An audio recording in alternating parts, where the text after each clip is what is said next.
Hello my dear students, मैं Ajay sir फिर से आपके सामने लेके आया हूँ क्लास 12th केमिस्ट्री के चैप्टर 10 बायोमोलिक्यूल्स का एक बहुत ही इंपॉर्टेंट वीडियो। और आज हम पढ़ने वाले इसके बहुत ही इंपॉर्टेंट ऑब्जेक्टिव। मैं आपको बता दूं, बार बार बोर्ड एग्जाम में इन्हीं में से पूछे जाते हैं। 2005 से लेके 2024 तक जो भी ऑब्जेक्टिव बोर्ड ने पूछे हुए हैं फाइनल एग्जाम में, वो इसी में से पूछे गए हैं। हम इन क्वेश्चनों को वन वर्ड के फॉर्म में पढ़ेंगे, फिलिंग द ब्लैंक्स के फॉर्म में पढ़ेंगे। और मैं आपको यह भी बता दूं कि जो ऑब्जेक्टिव आते हैं वो 5 प्रकार से यानी 5 टाइप से एग्जाम में पूछे जाते हैं। एक, choose the correct answer, filling the blanks, one word, match the column, true false. किसी भी फॉर्म में ये एग्जाम में पूछे जाए, बट इन्हीं में से ही आते हैं। बहुत ही अच्छे और सिलेक्टेड ऑब्जेक्टिव हम यहां पर पढ़ने वाले हैं। अगर आप ये वीडियो अंत तक देखते हैं तो इस चैप्टर में से आपके सारे ऑब्जेक्टिव क्लियर हो जाएंगे। इस चैप्टर में से सबसे ज्यादा ऑब्जेक्टिव एग्जाम में पूछे गए हैं। और इसके बाद हम ये कह सकते हैं कि जो अमाइंस वाला चैप्टर है या बायोमोलिक्यूल्स वाला चैप्टर है, इसमें से ज्यादा ऑब्जेक्टिव एग्जाम में पूछे जाते हैं। तो आप बने रहिए मेरे साथ। हम देखते हैं क्लास 12 केमिस्ट्री के चैप्टर 10 बायोमोलिक्यूल्स के बहुत ही इंपॉर्टेंट ऑब्जेक्टिव।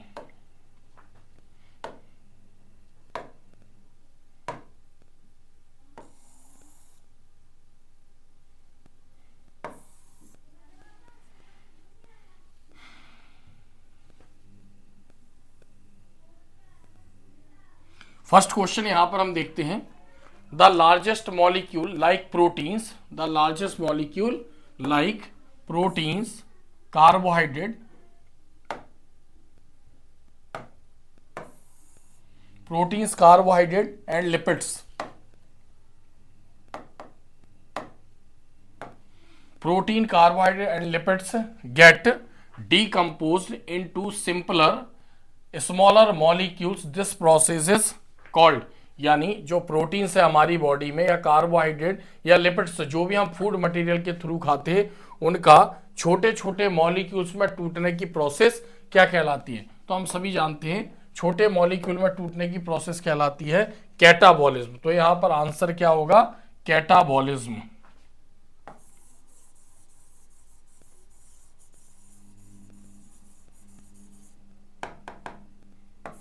कैटाबॉलिज्म, तो इसका आंसर क्या है? कैटाबॉलिज्म। जो हम खाते हैं और छोटे छोटे मॉलिक्यूल में डीकंपोज होता है प्रोटीन, कार्बोहाइड्रेट, लिपिड्स, उसको बोलते हैं हम कैटाबॉलिज्म।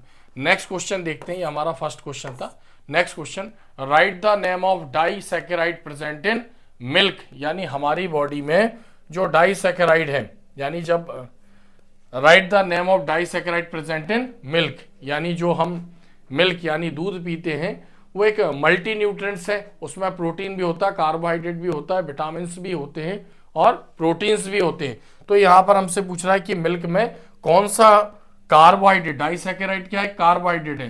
तो कार्बोहाइड्रेट के 3 टाइप्स होते हैं on the basis of chemical properties, monosaccharides, disaccharides और पॉलीगोसैकेराइड्स। तो यहां पर डाइसैकेराइड्स में जो मिल्क है, दूध में जो प्रेजेंट होता है, उसका नाम होता है लैक्टोज। लैक्टोज, यानी लैक्टोज के कारण ही वो दूध मीठा होता है। नेक्स्ट क्वेश्चन है, give an example of monosaccharide carbohydrate, यानी मोनोसैकेराइड कार्बोहाइड्रेट का हमें क्या करना है? कोई एक एग्जांपल देना है। तो मोनोसैकेराइड के जैसे ग्लूकोज हो गया, ग्लूकोज, ग्लूकोज एक मोनोसैकेराइड है। और भी हम दे सकते हैं यहां पर फ्रक्टोज, यानी फ्रक्टोज भी क्या होता है? मोनोसैकेराइड होता है, फ्रक्टोज। और एक और होता है galactose, galactose.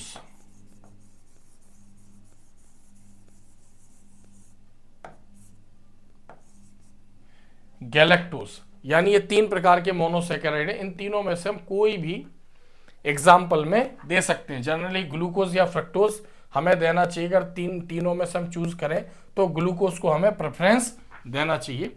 Next question, oil and fats, यानी oils and fats obtained from animals and plants are called, यानी जो हमें एनिमल और प्लांट से ऑयल्स और फैट्स हमें मिलते हैं, उसको हम क्या बोलते हैं? उसको बोलते हैं हम लिपिड्स। क्या बोलेंगे उसको हम? लिपिड्स। तो answer is lipids. Next question हम देखते हैं।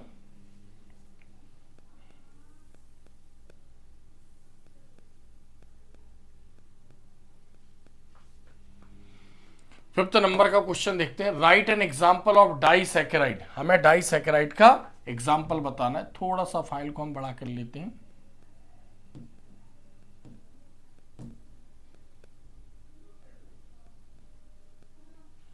Right an example of disaccharide.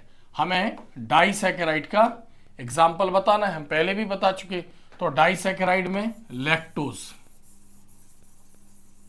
और अभी हमने पढ़ा है लैक्टोज मिल्क में होता है। अगर कोई डाइसैकेराइड का एग्जाम्पल पूछ रहा है तो इसके अलावा भी, जैसे सुक्रोज भी एक डाइसैकेराइड है, सुक्रोज, ठीक है। सुक्रोज के अलावा एक और डाइसैकेराइड होता है माल्टोज। माल्टोज, तो हम तीनों में से कोई एक एग्जाम्पल एग्जाम में लिख सकते हैं, lactose, sucrose, maltose. Next question. Right an example of polysaccharide. Polysaccharide मतलब ऐसे कार्बोहाइड्रेट जो वाटर में डिसॉल्व करने पर, यानी जिनका हाइड्रोलाइसिस होता है तो मैनी मोनोसैकेराइड्स देते हैं, उनको बोलते हैं पॉलीसैकेराइड। जब कार्बोहाइड्रेट का हाइड्रोलाइसिस करते हैं, यानी वाटर के द्वारा डिकम्पोजिशन होता है, तो उनके स्मॉलेस्ट जो मॉलिक्यूल होते हैं वो मोनोसैकेराइड होते हैं। मोनोसैकेराइड को और छोटा नहीं किया जा सकता है। जब मोनोसैकेराइड के 2 मॉलिक्यूल आपस में मिलेंगे तो डाइसैकेराइड बनेगा, और 3 मॉलिक्यूल आपस में मिलेंगे तो ट्राइसैकेराइड, 4 मिलेंगे तो टेट्रासैकेराइड, 5 मिलेंगे तो पेंटासैकेराइड, 6 मिलेंगे तो हेक्सासैकेराइड।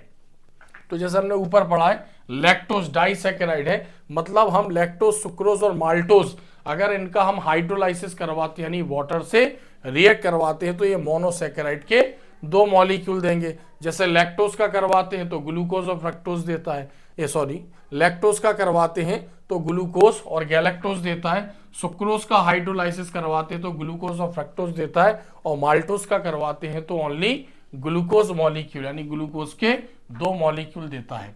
तो ये सब मोनोसैकेराइड 2 मोनोसैकेराइड से मिलकर बने हुए। Right an example of polysaccharide. तो पॉलीसैकेराइड का सबसे अच्छा एग्जाम्पल है starch. Starch, starch is the best और कंफर्टेबल पॉलीसैकेराइड। इसके अलावा, स्टार्च के अलावा हम सेल्यूलोज भी बता सकते हैं। सेल्यूलोज, सेल्यूलोज भी पॉलीसैकेराइड। और इसके अलावा एक और देखेंगे हम यहाँ पर, ये दोनों जो होते हैं ये होमो, यानी कैसे होते हैं ये होमो मोनोसैकेराइड, यानी बहुत सारे मोनोसैकेराइड से मिलकर बने हुए। इसके अलावा एक हेट्रो आता है, तो यहाँ पर हेट्रो का हम एग्जाम्पल देते हैं ग्लाइकोजन। ग्लाइकोजन ये भी एक पॉलीसैकेराइड का एग्जाम्पल है। Next question. Which protein is responsible for blood clotting. जब कभी चोट लगती है तो ब्लड बॉडी के बाहर आने लगता है, क्योंकि जो ब्लड होता है हमारी बॉडी के अंदर, यानी क्लोज जो पैक्ड वेसल्स हैं, यानी जैसे आर्टरी हो गई या फिर वेंस हो गई, इनके अंदर फ्लो होता रहता है कंटिन्यूसली, कहीं पर भी जमता नहीं है, क्लॉट नहीं होता है। लेकिन जब चोट लगती है तो ब्लड बाहर आता है, उसका जमना जरूरी है, क्लॉट होना जरूरी है। तो यहां पर क्या पूछ रहा है, कौन सा प्रोटीन उसके क्लॉट करने के लिए रिस्पॉन्सिबल है। तो क्या पूछ रहा है यहाँ पर, प्रोटीन पूछ रहा है, ध्यान रखना। तो यहां पर हमारा आंसर जो होगा वो होगा फाइब्रिनोजन। फाइब्रिनोजन क्या होगा, answer is fibrinogen. Next question. What are called high molecular masses polymers made from nucleotides. यानी न्यूक्लियोटाइड क्या होगी, यूनिट होगी। तो इस यूनिट से कौन सा बड़ा पॉलीमर बनेगा, हमें उसका नाम बताना है। ठीक है, न्यूक्लियोटाइड्स कॉल्ड। तो जो न्यूक्लियोटाइड्स होते हैं वो न्यूक्लिक एसिड की यूनिट होते हैं। तो न्यूक्लियोटाइड का जब पॉलीमराइजेशन होता है तो जो नेचुरल पॉलीमर बनेगा उसका नाम है न्यूक्लिक एसिड। तो आंसर क्या है यहां पर हमारा, nucleic acid. Nucleic acid. Next question. Which base is not present in RNA. तो हम जानते हैं जो डीएनए और आरएनए है ये एक प्रकार से न्यूक्लिक एसिड है, यानी 2 टाइप के न्यूक्लिक एसिड हमारी बॉडी में पाए जाते हैं। आरएनए राइबो न्यूक्लिक एसिड और DNA deoxy ribo nucleic acid. तो डीएनए हो या आरएनए हो, इनकी यूनिट होती है न्यूक्लियोटाइड्स, यानी न्यूक्लियोटाइड से मिलकर बने होते हैं। और न्यूक्लियोटाइड को बनाने के लिए 3 रॉ मटेरियल की जरूरत पड़ती है। एक तो पेंटोज शुगर, फॉस्फेट ग्रुप और नाइट्रोजनी बेस। नाइट्रोजनी बेस में भी 2 बेस होते हैं, एक होता है पायरीमिडीन्स और एक होता है purine.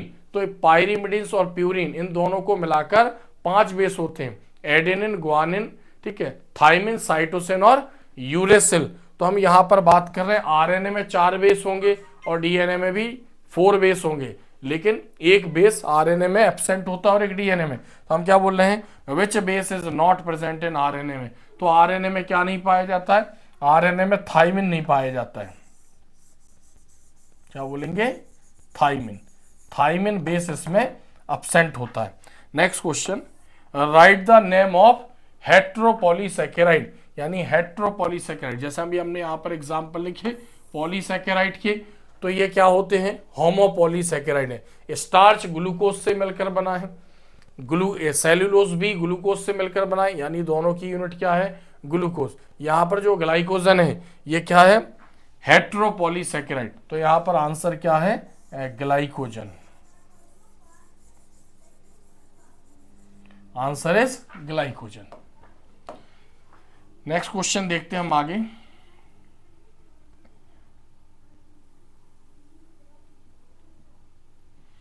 Right the name of the carbohydrate stored in the body और लिवर। हमारी बॉडी और लिवर में स्टोर होने वाले कार्बोहाइड्रेट का नाम लिखिए। जैसा हम जानते हैं, जब हम कार्बोहाइड्रेट को खाते हैं, कार्बोहाइड्रेट का डाइजेशन होता है, यानी कार्बोहाइड्रेट किसी भी फॉर्म में बॉडी में लिया गया तो उसका डाइजेशन होता है। तो डाइजेशन के थ्रू, यानी उसकी यूनिट बनती है ग्लूकोज। अब चूंकि कार्बोहाइड्रेट एनर्जी सोर्सेज हमारी बॉडी में, यानी हमारी बॉडी में जो इंटरनल ऑर्गन है या आउटर जो वर्क करते हैं उसको एनर्जी प्रोवाइड करते हैं, यानी सोर्स ऑफ एनर्जी है, यानी हमारी बॉडी का एक प्रकार से ये फ्यूल है कार्बोहाइड्रेट। जब कभी बहुत ज्यादा कार्बोहाइड्रेट खा लिया गया और वर्क किया नहीं गया तो ग्लूकोज क्या होगा, लीवर में जाके स्टोर्ड हो जाएगा। Stored glucose is called glycogen. जो हमारी बॉडी में ग्लूकोज स्टोर्ड हुआ है उसको हम नाम देते हैं ग्लाइकोजन। ग्लाइकोजन, तो answer is glycogen. Next question, which bond connects the amino acids in protein. तो हम जानते हैं जो प्रोटीन है एक प्रकार से पॉलीमर है और इसकी यूनिट जो होती है वो अमाइनो एसिड होती है। अमाइनो एसिड आपस में कनेक्ट होते हैं तो एक लार्ज मॉलिक्यूल बनता है, इज कॉल्ड प्रोटीन, यानी पॉलीपेप्टाइड इज कॉल्ड प्रोटीन। तो 2 अमाइनो एसिड मिलेंगे तो उसको हम बोलते हैं डाइपेप्टाइड। 3 मिलेंगे तो ट्राइपेप्टाइड, 4 अमाइनो एसिड मिलेंगे तो टेट्रा, मैनी अमाइनो एसिड्स अगर मिलेंगे तो उसको बोलते हैं हम पॉलीपेप्टाइड्स। तो हम बता रहे हैं कि अमाइनो एसिड्स को आपस में कौन सा बॉन्ड कनेक्ट करता है, तो अमाइनो एसिड को आपस में बॉन्ड कनेक्ट करता है पेप्टाइड बॉन्ड। तो आंसर क्या है यहां पर हमारा, पेप्टाइड बॉन्ड। Peptide bond. मैं ये भी बता दूं, जो अमाइनो एसिड है प्रोटीन की यूनिट है, इसमें 2 फंक्शनल ग्रुप होते हैं, एक होता है अमाइनो ग्रुप और एसिड से होता है यहां पर कार्बोक्साइल ग्रुप। तो अमाइनो एसिड और कार्बोक्साइल ग्रुप दोनों एक ही मॉलिक्यूल में होते हैं, इसलिए हम इसको बोलते हैं अमाइनो एसिड। तो एक अमाइनो एसिड का कार्बोक्साइल ग्रुप दूसरे अमाइनो एसिड के अमाइनो ग्रुप से अटैच होता है तो एक वाटर मॉलिक्यूल रिलीज होता है। तो यहाँ पर जो कंपाउंड फॉर्म होता है उसको बोलेंगे हम डाइपेप्टाइड, और बीच में जो बॉन्ड बना उसको बोलते हैं हम पेप्टाइड बॉन्ड। 2 अमाइनो एसिड को जोड़ने वाला, कनेक्ट करने वाले बॉन्ड का नाम amino acid. Write the chemical name of vitamin C. Vitamin C का हमें केमिकल नेम बताना है और and the disease causes by it, उसके द्वारा होने वाली हमें डिजीज का नाम बताना है। तो विटामिन सी का जो केमिकल नेम होता है वो होता है ascorbic acid. Ascorbic acid, ascorbic acid is a chemical name of vitamin C. और उससे होने वाली जो डिसीज होती है वो होती है स्कर्वी। डिसीज क्या होती है, स्कर्वी। तो यहां पर विटामिन सी का केमिकल नेम एस्कॉर्बिक एसिड और उससे होने वाली डिसीज स्कर्वी। नेक्स्ट क्वेश्चन हम देखते हैं।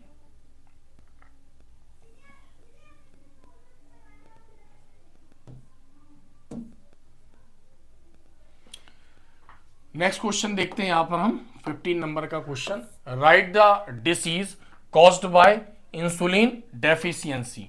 एक बार देखते हैं कोई क्वेश्चन ऊपर हमारा मिस तो नहीं हुआ। सॉरी, हमारी फाइल थोड़ी सी ऊपर चली गई, यहां पर था क्वेश्चन हमारा। Right the chemical name of vitamin B1। Vitamin B1 का केमिकल नेम बताना है। And the disease caused bye it deficiency, इसकी कमी से होने वाली डिसीज का नाम बताना है और उसका केमिकल नेम बताना है। तो विटामिन B1 का जो केमिकल नेम होता है वो होता है थियामिन।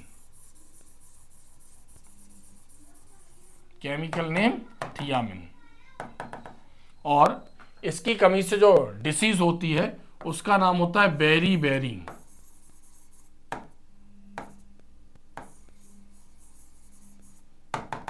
बेरी इसकी कमी से जो डिसीज होगी उसका नाम होगा बेरी। Next question.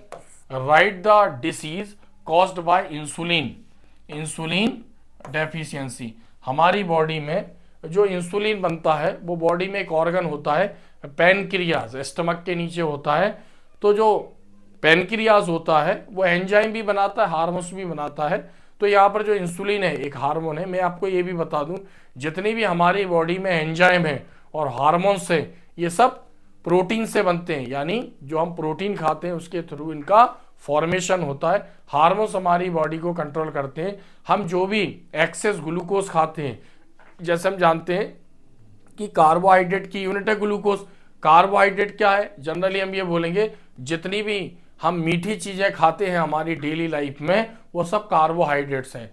तो इसकी जो यूनिट होती है ग्लूकोज, यानी ब्लड में जब ग्लूकोज का अमाउंट बढ़ने लगता है और इंसुलिन का फॉर्मेशन कम हो जाता है तो जो ब्लड होता है वो विस्कस होने लगता है, गाढ़ा होने लगता है। इस कंडीशन को हम बोलते हैं डायबिटीज। इस कंडीशन को क्या बोलते हैं हम? डायबिटीज।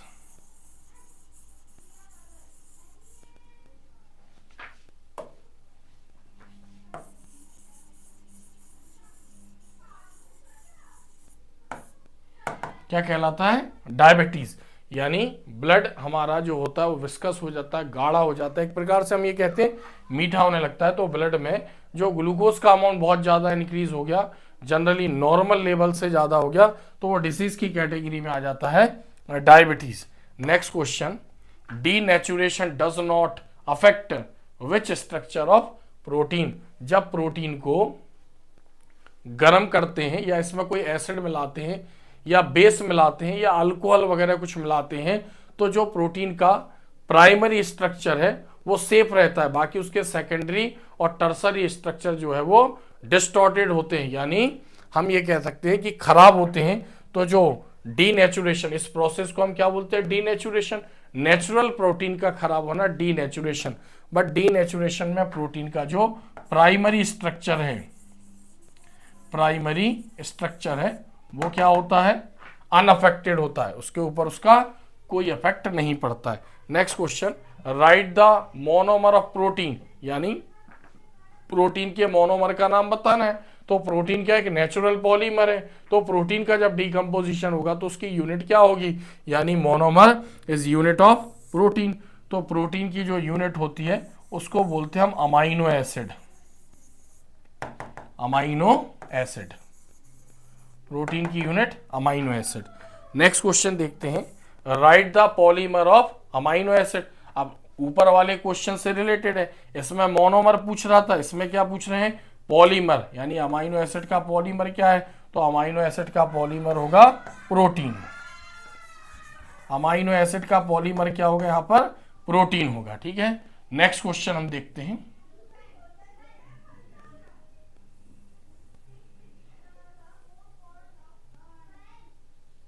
नेक्स्ट क्वेश्चन 19 नंबर का क्वेश्चन है। Which metal is present in vitamin B12। Vitamin B12 में कौन सी मेटल होती है? तो या तो हम यहां पर सिंबल लिख सकते हैं CO, या फिर हम इसका नाम लिख सकते हैं कोबाल्ट। तो cobalt metal is present in vitamin B12। 20 number का question, which vitamin is responsible for blood clotting. अभी इसके पहले भी हमने क्वेश्चन पढ़ा था, तो ध्यान देना आप, ब्लड क्लॉटिंग में अगर प्रोटीन पूछ रहा है तो फाइब्रिनोजन, और अगर विटामिन पूछ रहा है तो विटामिन की जिसका केमिकल नेम फाइलोक्यूनोन भी होता है, ये ब्लड क्लॉटिंग के लिए रेस्पॉन्सिबल है।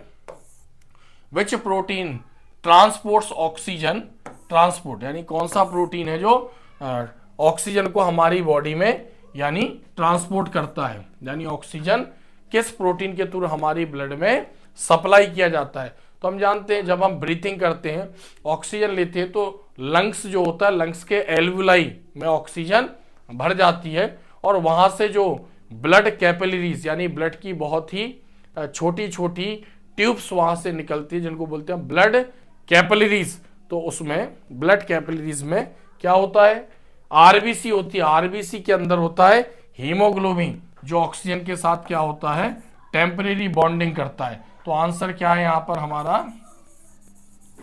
Haemoglobin.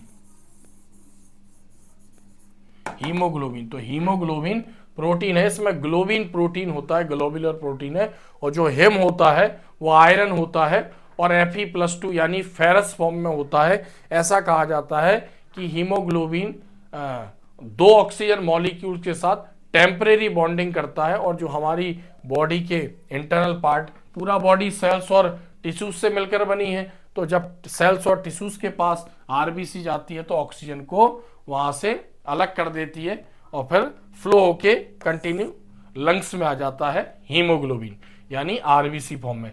Right the name of the protein present in hair, कौन सा प्रोटीन है जो हमारे हेयर यानी बालों में, वूल में, ऊन में, और सिल्क रेशम में पाया जाता है। तो उस प्रोटीन का हमें नाम बताना है, तो प्रोटीन होता है केरेटिन। केरेटिन प्रोटीन किसमें पाया जाएगा, हेयर में, वूल में और सिल्क में।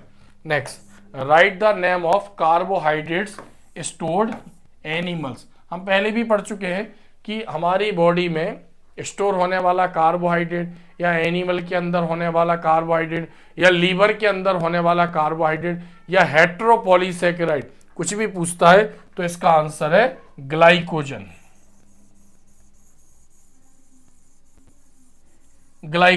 और जब ये डीकंपोज होता है तो क्या बनता है इससे। नेक्स्ट क्वेश्चन यहां हम देखते हैं 24, right the name of sugar present in DNA molecule. यानी हमने अभी बताया है कि डीएनए और आरएनए ये न्यूक्लिक एसिड है, और न्यूक्लिक एसिड की यूनिट होती है न्यूक्लियोटाइड, और न्यूक्लियोटाइड को बनाने के लिए 3 मॉलिक्यूल्स की जरूरत पड़ेगी, एक पेंटोज शुगर, फॉस्फेट ग्रुप और नाइट्रोजिनस बेस। तो पेंटोज शुगर का मतलब होता है कि इसमें जो शुगर होगी उसमें नंबर ऑफ कार्बन 5 होंगे, 5 कार्बन वाला कार्बोहाइड्रेट होता है, इसलिए हम उसको पेंटोज शुगर बोलते हैं। तो पेंटोज शुगर का जो फॉर्मूला होता है वो जनरली होता है C5H10O5। जब उसमें से एक ऑक्सीजन बाहर निकल जाता है तो हम उसको बोलते हैं डीऑक्सी राइबोस शुगर, और जब उसमें ऑक्सीजन प्रॉपर यानी C5H10O5 होते तब हम उसको बोलते हैं राइबोस शुगर। तो डीएनए में कौन सा शुगर होता है, डीऑक्सी राइबोस। तो यहां पर आंसर क्या है हमारा, डीऑक्सी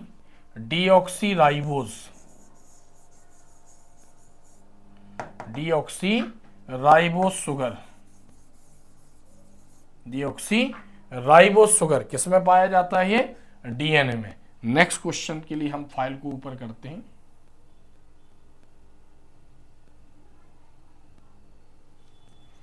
नेक्स्ट क्वेश्चन देखते हैं यहां पर हम,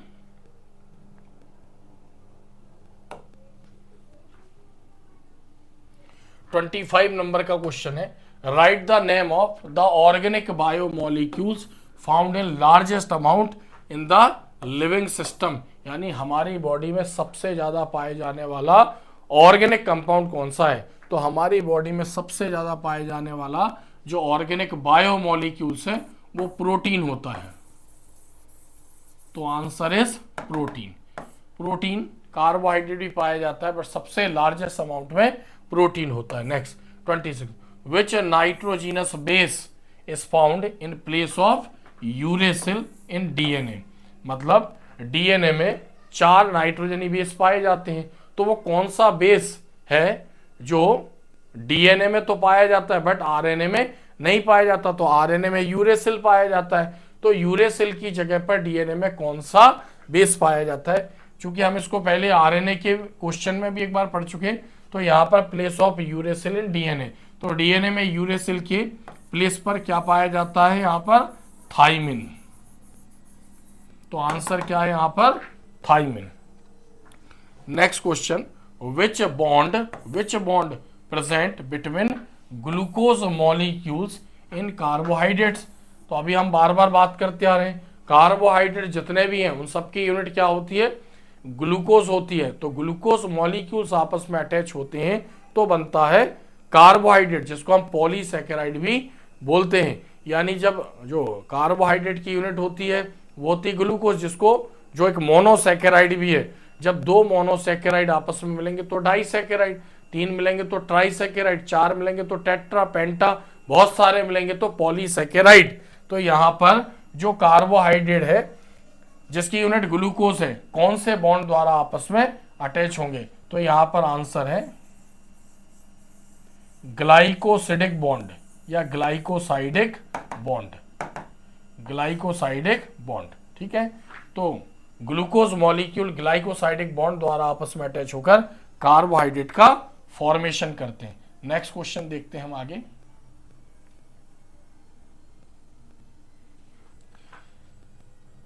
right the name of the protein present in milk. Right the name of the protein present in milk. यानी जो मिल्क है, अब अभी हमने बात करी जो मिल्क है वो मल्टी न्यूट्रिएंट्स है, उसमें वाटर भी होता है, फैट्स भी होता है, कार्बोहाइड्रेट भी होता है, विटामिन भी होता है और प्रोटीन भी होता है। अभी हमने पढ़ा था मिल्क में लैक्टोज कार्बोहाइड्रेट होता है, लेकिन यहां पर पूछ रहा है प्रोटीन कौन सा होता है। तो यहां पर इसमें प्रोटीन होता है केसीन प्रोटीन। केसीन प्रोटीन, कौन सा प्रोटीन होता है? Casein. Next question, what type of protein is keratin. Keratin किस प्रकार का प्रोटीन है? यानी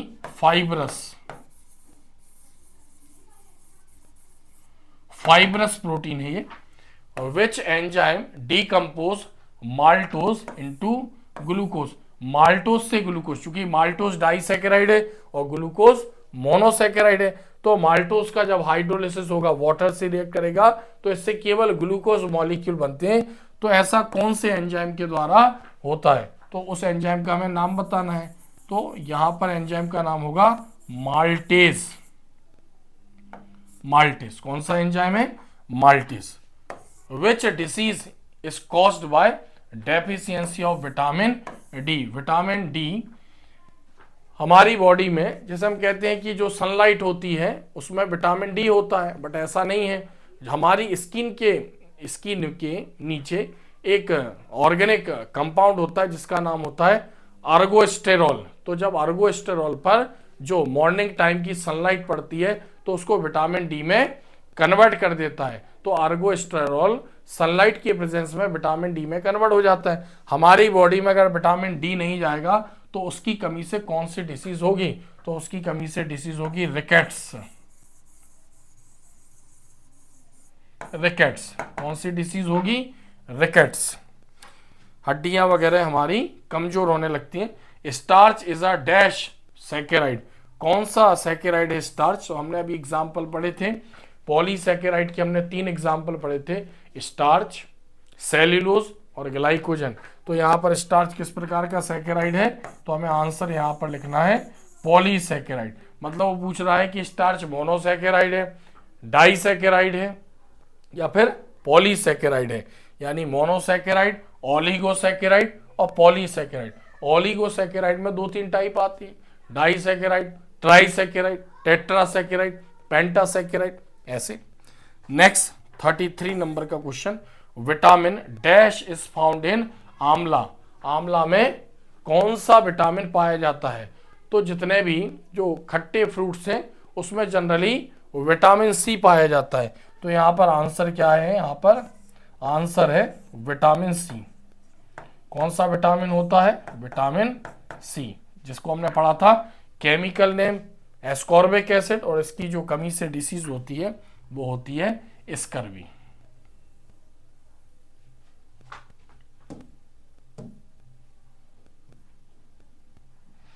दो तीन क्वेश्चन और हमारे यहां पर रह गए हैं।